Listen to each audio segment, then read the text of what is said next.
Okay guys, welcome to a new video. Today we will watch Smith plays.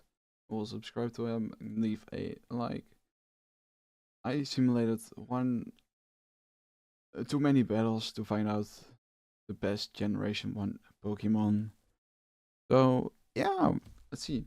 Over 1 million Pokemon battles by pitting every Generation 1 Pokemon against every major trainer in Red and Blue. We then calculated their performances to scientifically rank each one from worst to best, and today we're going to be looking at that list. And so before we can get to the number one spot, we're going to start at the very bottom of our list with Ditto, who we have scientifically determined to be the worst Pokemon in Generation 1. This is probably not a surprise, as I'm sure anyone who's ever used Ditto before knows just how awful it is.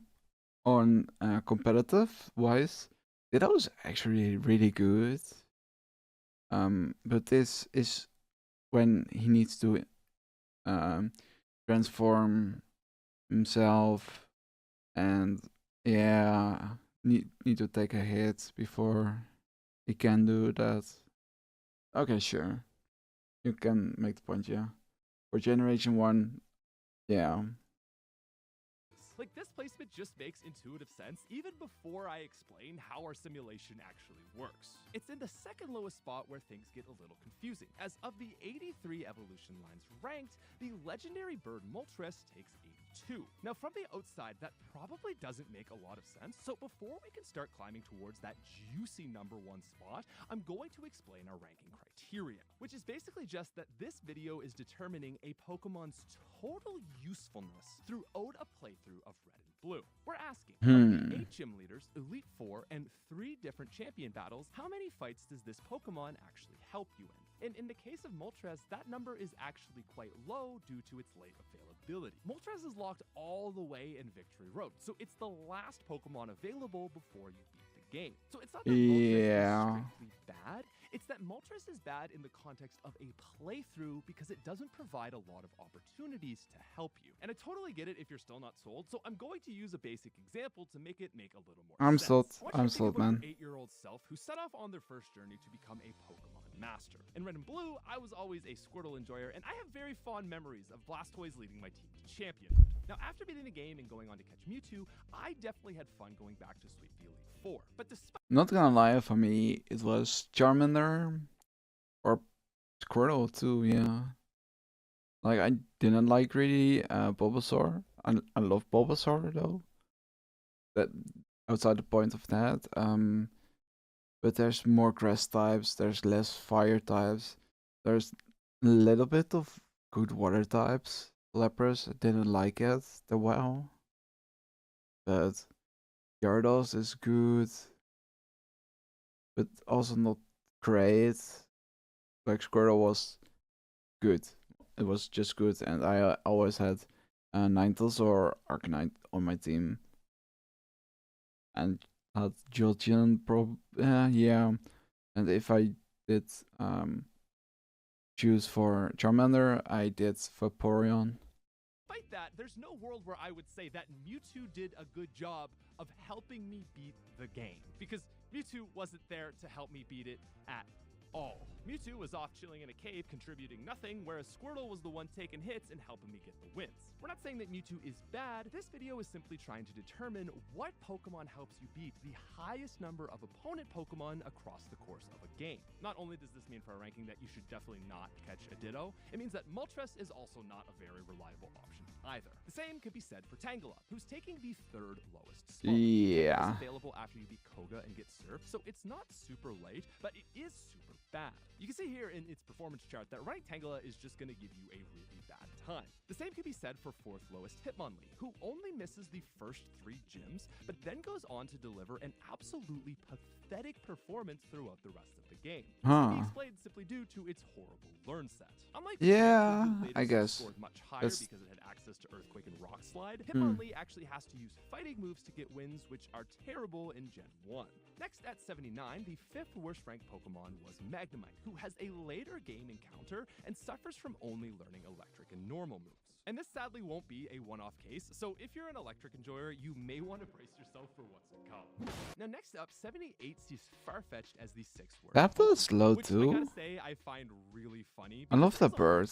community of people who would stake their lives on It's so Farfetch'd good. being some underrated god. But no, it turns out the meme Pokemon is in fact just that. So the game's 7th worst Pokemon is Ponyta, who, like Magnemite, suffers from a late encounter and has no diverse moves or impressive stats to make up for it. And similarly located, Magmar then takes the 8th lowest spot, which is then very sadly followed by Scyther. Now despite its great stats, Scyther's laughably shallow learn set meant all it was capable of doing was landing high damage crit slashes, while its bug flying type meant it got stomped by pretty much every trainer left in the game. And then finally, capping out our 10th lowest, we actually see a tie between Muck and Weezing. Despite having different stat spreads and learn sets, these two poison types performed the exact same after being picked up in the Pokemon Mansion. But this part of the list really just scratches the surface, and as we climb towards that number 1 spot, we're going to see even more shocking results. And in order for the gravity of these results to really make sense, we're going to dive a bit deeper into the specifics of the simulation process. And we'll do this by taking a look at our 11th worst ranked Pokemon, which I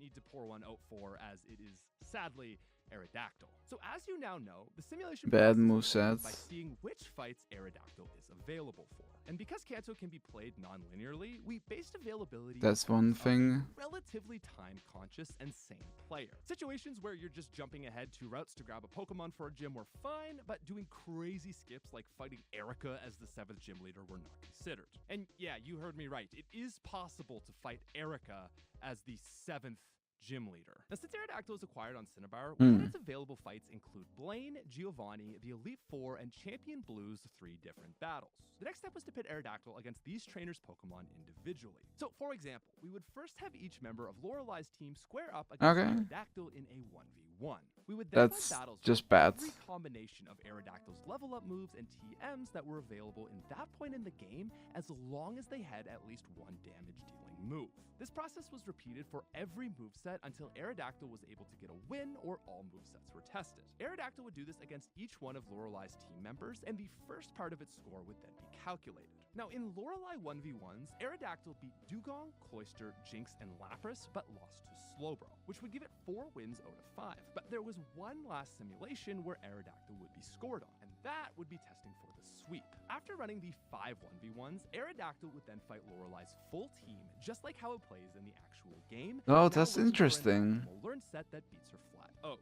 After these results were recorded, it would then be the 6 simulations, all weighted equally, that would determine Aerodactyl's score out of 1. Now, in this case, Aerodactyl beat 4 of 5 Pokemon individually and could not sweep, so it got 4 out of 6, which works out to a final score of 0.66 for Lorelei. And I just need to make a note that this was done for every single Pokemon against every single major trainer in the game. Like the Charmander, Bulbasaur, and Squirtle lines alone saw 8,649 sets of moves. So really all I'm asking is that you just show the team some love for all the hard work on this one. Now to give you another example, we'll look at Brock's single available point, who only has 3 simulations being scored. Brock's point was divided on results from a 1v1 against Geodude, a 1v1 against Onix, and his actual full fight. The results saw Butterfree, Squirtle, and Bulbasaur being the only 3 Pokemon able to sweep Brock, yielding perfect scores of 1. Now Charmander was able to just beat Geodude, so that 1 out of 3 converted to a Brock score of 0.33, or 1/3. And as for the rest of the early game Pokemon, they couldn't beat Geodude or Onix, so they all received 0. Wait, so Mankey? Aerodactyl, you give it 0 for the first 6 fights it's not available in, and then total the scores it got from every other fight. You then divide that total score by the 15 fights we evaluated it on to get what is a performance score of 0.527. And what the score effectively means is, of the 53 gym leaders in Indigo Plateau Pokemon, Aerodactyl helps you against 52.7% of the game. For context, Moltres helps you against 41.6% of opponents, Ditto helps you in 15.8% of the game's fights, whereas the number 1 ranked Pokemon helps you against 88.7% of the whole game. And there's one more Actually a lot. detail I need to iron out before we start working our way up there. You may have noticed that this system tends to weight sweeps more in the early part of the game. Brock gives you 0.33, where sweeping Lorelei only gives you 0.16. 6. The reason we did it like this is that as the game goes on and enemy team size starts to grow, we didn't want Pokemon to be penalized so much for not being able to sweep. This weights it so Pokemon that provide help in the most amount of situations are favored. But on the other hand, it does slightly undervalue a Pokemon that can sweep a team of 6. The reality is there's no perfect way to do it, but we went with this route because it seemed most important to prioritize consistency and reliability. And so now that you finally understand the weight that this list holds, I think it's time we start moving towards that number 1 spot. At number 71, we see Voltorb immediately followed by the legendary bird Zapdos. We then have Kabuto followed by Electabuzz. At 76, we have Lord Helix followed by Pinsir. That was insane. First early Pokemon appears with Beedrill. Beetleline. And one surprising upset here was that Beedrill actually received a score of 0 against Misty, despite its bug type having super effectiveness over Starmie. Next was Doduo, followed by the final and best performing Articuno. Okay. succeeded over Zapdos' similar availability, mainly due to Ice having a more favorable matchup in the endgame. Articuno was Giovanni. Pokemon to sweep Giovanni, one of 11 Pokemon that swept Lance, Oh, and yeah, one Lance too. of 6 that swept Blue's Blastoise team. At 62, we see Venonat, then Seal, and finally Hitmonchan, who, due to simply having a more diverse learn set, managed to provide more overall use than Hitmonlee's shallow set. 59 then sees Krabby, followed by Pikachu, who is That's the second illegal. Pokemon that can be Zapdos, so bad stats, but seems fair since it's pretty late. And then Jolteon at 50. And while Flareon's low ranking is probably no surprise, I gotta say I was shocked to see how bad Jolteon actually performs. Jolteon It's so was able bad. to sweep Sabrina, Lorelei, and Agatha, but was held back by unfavorable matchups against Erica, Lance, and especially Giovanni. I think we all expected a lot more from Jolteon, and this is especially surprising when you consider that Actually Vaporeon not. is ranking much higher. From here we see Zubat, Onix, Cubone, Pidgey, Execute, followed by Tentacool and Jinx. Now, The point is, from why Jolteon is so bad, its only really good move is like Thunderbolt, something, Thunder. That's pretty much it. It's maybe a normal type move. Like he suffers a lot of fights because of his move pool. Like that's really it. Its speed is in Gen 1, calculated in chance to crit. So he will often crit and just get more chaos because of that. I think that's what happened. At 42, we then have Porygon pulling a surprisingly high placement given its stats. And this one really came down to its learn set, giving it amazing coverage. Now, next is Poliwag, then Meowth, Kangaskhan, Rhyhorn, Vulpix, and finally Machoke. And I actually do need to note there that I said Machoke, not Machamp, as given the rarity and access to trade evolution Pokemon, some players will not acquire the line's final members. Now, this normally always leads to debates on whether you should count final trade evolutions, so we just decided to actually rank both. You'll see Machamp higher up on the list, and this placement is the performance of Machoke alone for players that have no friends. 35. I will want to do a prediction. I think Alakazam will be the best Pokemon in Generation 1. Is then Oddish, followed by Shelder, Snorlax, Spearow, and finally Tauros at 31, who is the highest ranking Safari Zone exclusive. Looks good. Psyduck, followed by Staryu, Slowpoke, and then the evolved traded Machamp. And it's kind of funny because ranking right after it is actually Graveler without its final evolution. Growlithe then takes 25, Yikes. followed by, and I'm really sorry to say this one, Bulbasaur. That's right. The Pokemon touted as the greatest starter of Generation 1 actually provides the least overall benefit over a playthrough. And when you consider that people tend to weigh Bulbasaur's early game quite heavily, you can see why this starts to make sense. Looking at its chart, we can see a great early game with a clear downward trend in its overall performance. And then at 23, we finally see the placement of the top performing Eevee line, Vaporeon. While Vaporeon's bulk helped it out a lot, the biggest reason it did so good here is that water types are just amazing in Generation 1. Water It is. a free stomp against against the last two gyms, and most water types can also learn an ice move, which really helps against Lance. And actually, speaking of Lance, after 22 with Haunter, we actually see the Dragonite line. Now, with actually quite early availability and decent mid-game performance,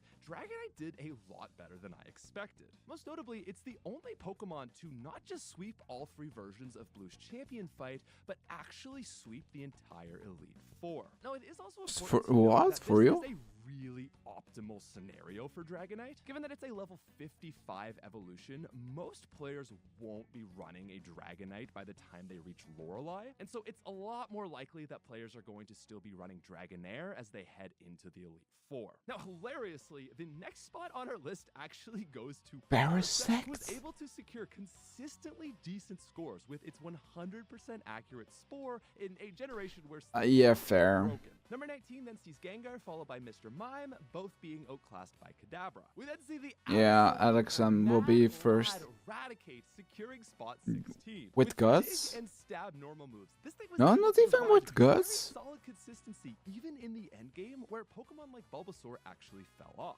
At 15, we then have Mankey, followed by Ekans, Diglett, Drowsy, and Golem securing spot number 11. And now, ladies and gentlemen, I present to you the 10 Pokemon that provide the most amount of benefit throughout a playthrough of Pokemon Red and Blue. Number 10 is Jigglypuff, followed by Bellsprout, What the fuck? and then Sandshrew at number 8. 7 sees Clefairy, followed by the huge upset of Nidoking at 6, and then Nidoqueen at number 5.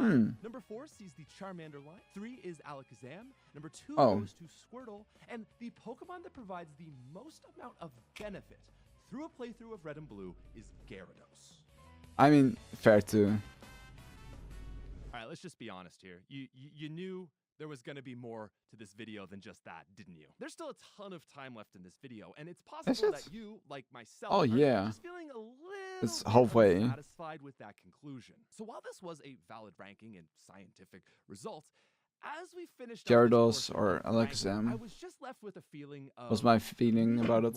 Like, it felt like what we had just looked at was But I said Alakazam. the picture. Like, sure, Well, the results of Alakazam, Gyarados, Nidoking, and Blastoise at the top all do line up in my brain. But there are some other Pokemon that just don't really fit there. Saying that Sandslash provides the 8th most overall benefit to a playthrough is different from saying that Sandslash is the 8th strongest Pokemon. That isn't to say that its contribution isn't noticed, but looking at just half of this only gives you half the picture. And if we want to get the full picture, we're going to have to look at the other side of that coin. Let's dive a little deeper, shall we? Now, because Mewtwo was caught in the post-game of Red and Blue, it didn't even show up on this list. But to make an example, let's imagine that Mewtwo could be caught after Lieutenant Surge. You beat the Sparky Commander, and Mewtwo flies down and says, "Wow, I am impressed. I would like you, a genius 10-year-old strategist, to be my new master and use me for the rest of the game." Now, in this 10-year-old fever dream, Mewtwo would still score 0 points in the first 3 gyms.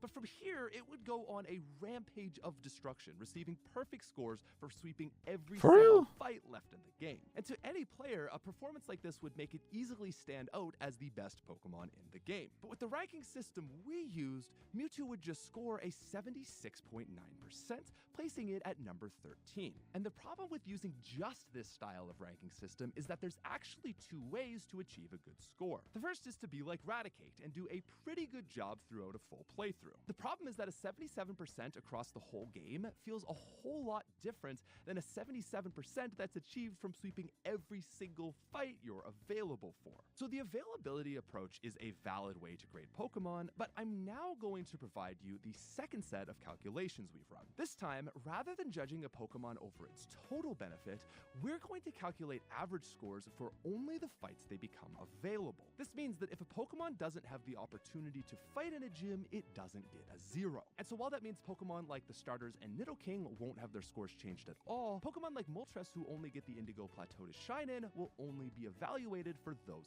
fights. And so rather than looking at overall benefit, instead this list will show maybe how a Pokemon performs will boost Alakazam. In other words, how it actually It's a so close fight now. Power and dominance. And well, Abraham will be trash. Same like Magikarp. But they both evolve around level 20. And if you calculate just the Kadabra into Alakazam at the same point, you will get more benefit, I think, from having Alakazam, I guess, due to even stats, better moves from level up from that point. I think it's a close one. And more crits. Better special So attack. starting off at our lowest spot, I guess. probably Right? unsurprising to no one, we once again have Ditto. Dude, like it is so bad. This win rate of 21.5% is still pathetic when compared to even the next spot up, who is no longer Moltres, but now Weedle. The next place then sees Farfetch'd, followed by Hitmonlee, with Pikachu capping the bottom 5 and Caterpie taking 6. These are Pokemon that are all genuinely very useful in the early game, but their late game performance falls off quite a bit. These Pokemon almost have the previous rankings problem, but in reverse. Rather than early game availability holding them back, it's their late game performances. Now from here we have another horrible score from Scyther, followed by Pidgey, Tangela, Pinsir, Sparrow, Zubat, Magnemite, and wait for it, are you ready? Venusaur. That's right. The game's iconic starter, without its great early game to support it, is now placing all the way down at number 70. 69 is then Oddish, followed by Hitmonchan and Doduo, who I'm surprised to see did bad in both rankings. Now Dodrio is quite strong, but it suffers from being a one-and-done Pokemon, meaning it was often good at taking on a Pokemon or two, but it just couldn't find sweeps anywhere. We then have Rattata, who sees a 50-place overall fall. From here, it's Venomoth, Flareon, Graveler, Meowth, Paris, Voltorb, Electabuzz, Kadabra, Jolteon, Ekans, Onix, Cubone, Krabby, Golem, and then Nidoking sees 51. That's right, ladies and gentlemen, just as I said in my own personal top 10, Nidoking is slightly overrated due to its bad late game. Now 50 sees Jigglypuff taking 40 places insane early game. Ponyta, Nidoqueen, and then the Charizard line. This again feels pretty spot on to me. Charizard is nice in the late game, but its early game definitely holds it back. 46 sees Porygon, then Lickitung, Goldeen, Bellsprout, Seal, Machoke, Vulpix, Magmar, Sandshrew, Mr. Mime, Coughing, Grimer, Mankey, Horsey, Aerodactyl, Chansey, and then Squirtle at 30. Now Squirtle is seeing a 27 place drop, but don't let that seem like it's bad. Like if we just take a look at its chart to see its raw fight performance data, you can see that this is a Pokemon providing an incredibly high value throughout most of the game. So stand proud, Squirtle. You are strong. Now from here we have some familiar faces in Diglett and Clefairy, followed by Moltres, Drowsy, Zapdos, Kabutops, Almastar, Machamp, Arcanine, and Exeggutor at 20. Tentacruel then takes 19, followed by Jinx, Vaporeon, and Haunter at 16. Which is cool to see because it tells us that, like, if you're running a base game of Pokemon Red or Blue, you can use Haunter without its trait evolution and still get a lot of value. Almost as much value as Alakazam, who takes the very next spot. And I find this a bit shocking because people tend to rank Alakazam as being the most dominant Pokemon. What? It did bad at Missy, sure. But that's instant. What's the word? Lens he did bad on? And Giovanni? But good. Okay. Pokemon throughout the entire game. Even though it gains points in this ranking system, it actually falls in the overall ranking. And that's because others gained many more points from removing their early game battles. Now at number 14, we see a big jump for Dragonite, followed by a very Let's go Dragonite from Best Bird, Articuno. And shockingly, it's actually Poliwrath that ranks next. Clocking what the fuck? The board with its diverse learn set, Poliwrath. No bad fights, as its hypnosis makes it able to 1v1 every opponent it matches up against. Like, that's literally what this chart is saying. Poliwrath wasn't able to sweep, but it can literally take out any Pokemon you match it up against. Now, Kangaskhan then sees a massive glow-up, followed by Rhydon at number 10. At number 9, we then actually have Gengar outperforming Alakazam. With access to Hypnosis, Dream Eater, Psychic, Mega Drain, and Thunderbolt, it's no surprise that Gengar did so good. 8th then sees Lapras, followed by Shellder, showing how good water types with ice coverage are in this generation. Interestingly, is number 6 goes to Snorlax, immediately followed by Tauros at 5. Now, this next one was one of the biggest surprises to me, as 4 actually goes to Golduck. Turns out the duck can do something that would get this video demonetized. This didn't make sense to me until I realized What? the duck learns Surf, Blizzard, Dig, and Submission, and then when you also remember it has Mono Water as defensive typing, you realize what consistency this Pokemon actually brings. Now, at number 3, and probably most impressive of all, we have Gyarados, who only fell 2 What the spots fuck? in the ranking. And next up was the It's Pokemon that I Surge. actually said I thought was the best overall in my own Starmie. ranking, which is Starmie. Comes a little bit later, but as expected and as experienced, it's just a dominant force of nature once you get it. But finally, as the 6th water Pokemon to secure a spot in the top 10, the most dominant Gen 1 Pokemon for when you have it is the Water Psychic Amnesia wielding Slowbro. Huh. But I'm going to do the thing again where I tell you that that's not quite it. Because just like as it works out with total benefit, ranking a Pokemon for its fights only also gives an unfair advantage. And we can demonstrate the issue with this sort of ranking with a really simple example. Imagine if instead of joining you after Lieutenant Surge, Mewtwo flies down and joins your party right after you beat Lance. Mewtwo's like, I've seen the cards and I am sick of that cocky rival. I'm joining the team for a last-minute beatdown. In this case, Mewtwo would join your team, sweep Blue, and then also end up with a 100% win rate. So after we ran these sets of calculations for pure in-game performance, we once again realized that this just isn't the full picture. And we came to the realization that really the only way to get the full picture of what is the best Pokemon for a playthrough in terms of both feel and total benefit is to combine these two lists into one. So we took the performance scores from each set of calculations and we Gyarados added them will together be to give you one final still score. And really this high. is the final list. So ladies and gentlemen, I give you, Like without Sam further ado, this is the is most kinda accurate bad possible scientific ranking scoring, best Pokemon for a playthrough but Pokemon hmm. Blue. And if Yeah. you haven't yet, please subscribe because this video I'm took, interested. like, over 100 hours to make. I don't know, while you're at it, like maybe Yeah, donate to a all those fundraiser. calculations and Starting shit. out At our Yeah. 84th spot, missing out on the first 2 rankings, it is now apparent that no matter what way you look at it, it is absolutely certain that Mewtwo should rank at the very bottom of this list. Whereas the uncatchable Mew will go a step further, being undeserving of a rank at all. Now from here, as expected, Ditto is once again going to take the true bottom spot at 83. Followed by Hitmonlee as the second worst available Pokemon. Like, that to Yikes. me is probably one of the most shocking things in this entire list. Because from here, it's Yeah, more it's expected. You've got Farfetch'd, true. followed by Weedle, then Tangela, Scyther, Magnemite, Pinsir, and then Pikachu capping out the bottom 10. And now, given that I've probably taken up more of your time, we're going to go through a lot of this list in a pretty rapid-fire order. At number 74, we have Butterfree, followed by Moltres, followed Ouch.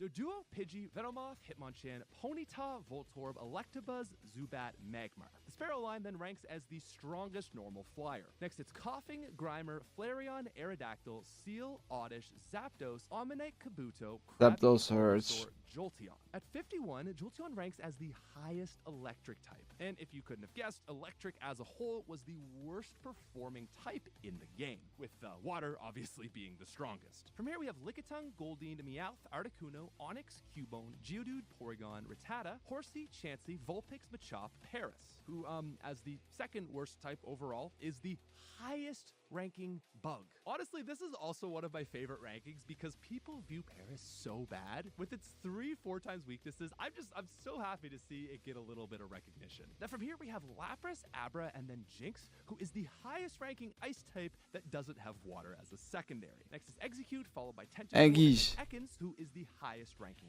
pure poison. At 30 we have Poliwag, followed Poliwag. by Jigglypuff, Kangaskhan, I'm so still Typhlosion, this video. I'm and just highest ranking rock type. listening since there's more statistics and yeah. Ice type. Mankey then follows that up at 21, Oof. taking highest fighting. Okay. At 20 we have That's Tauros, interesting. followed by Psyduck, and then Growlithe, who will take the awkward ranking of highest ranking non-starter fire type. Now at 17, Bellsprout actually takes highest ranking grass type.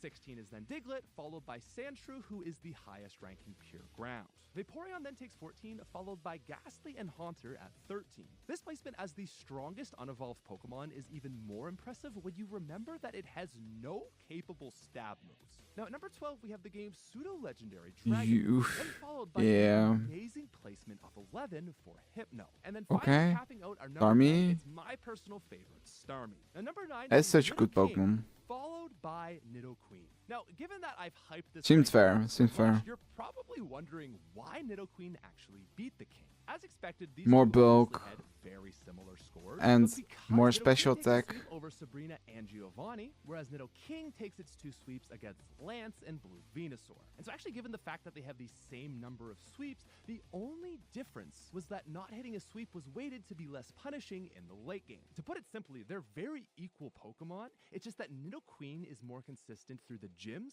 while Nidoking is better for the Elite Four. Now, Charizard is actually up next, taking a very respectable 7th place, while Gengar at 6 supplants itself as the overall 2nd best trade Evo, strongest ghost Second. type, I guess, and Alakazam also is still in. technicality strongest poison. I say it's a technicality because Gengar doesn't actually use its poison in a way that helps it or in a way that it identifies with. Poison exists on Gengar to nerf it, so really you should say it got to number 6 despite But it the had avoidance. left it in Now that next, time, right? Slowpoke secures spot number 5 as best non-mono psychic type. Another huge shock is the extremely early Clefable actually taking spot number 4 as the game's best overall normal type. Then, with its great early game and consistent performance through the end game, Blastoise takes 3rd as the Alakazam starter and best mono. was already there. Then Alakazam No, with even better late game there. performance and great And availability. Gyarados But there's at 1. Pokemon that when designing, Game Freak was like, you know what?